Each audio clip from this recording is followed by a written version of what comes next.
খুকিদি, ও খুকিদি, মা তো বাড়িতে নেই। কোথায় গেছে? মা একটু বাইরে গেছে। আপনি কে? আমি ঘটক, ঘটকালি করে বেড়াই। ও ঘটক, তো আমাদের বাড়িতে কি করতে? একটা বিয়ের সম্বন্ধ নিয়ে আসছি মা। আমাদের বাড়িতে তো বিয়ের উপযুক্ত কেউ নেই। আপনি কার জন্য সম্বন্ধ নিয়ে আসছেন? তোমার জন্য মা। এই আপনি কি পাগল হয়েছেন? আমার এখনো বয়সে হলো না, মাত্র 19-এ বললাম, তাতে আমি বিয়ে করব? আরে মা, এটাই তো উপযুক্ত বয়স। 17 থেকে 19 বছরের নারী দেখতে লাগে সুন্দরী, 20-র উপরে হয়ে গেলে দেখতে লাগে বুড়ি। দেখুন, আমার এখনো পড়াশোনা কমপ্লিট হয়নি। বিয়ে কমপ্লিট করব, তারপর বিয়ে করব। আপনি এখন জান তো? আরে মা, এখনকার দিনে বিয়ে কমপ্লিট করে লাভ নাই। বিয়ে পাস ছাত্ররা ঘরে ঘরে, তার বদল বিয়ে করে সংসার করে খা, অনেক সুখে থাকবি মা। এই আপনি কি কথা কম বোঝেন? বললাম না আমি এখন বিয়ে করব না। আপনি কেন থেকে যাবেন কিনা বলেন তো?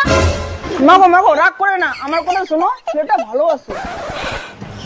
আপনি দাঁড়ান, আপনার আজকে হ্যাঁ মা, দাঁড়িয়ে আছি। যাও ঘর থেকে একটা চেয়ার নিয়ে আসো, দাঁড়িয়ে থাকতে থাকতে পা গুলো ব্যথা হয়ে গেছে।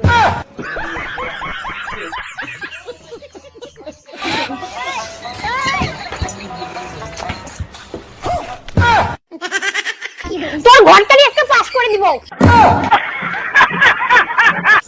এই মা, এমন করে না মা, আমার গুরু হয়ে যাবে মা। আরে বল, ঘটকালি করবি? বল করবি আর? আমি বিয়ে করব না, তুই ছাড়বি না। এই কি হইছে? আমি না তোমার মেয়ের জন্য বিয়ের সম্বন্ধ নিয়ে আসছি, তোমার মেয়ে ধরে আমাকে পিটাচ্ছে। তোকে আজকে শেষ করে দিব।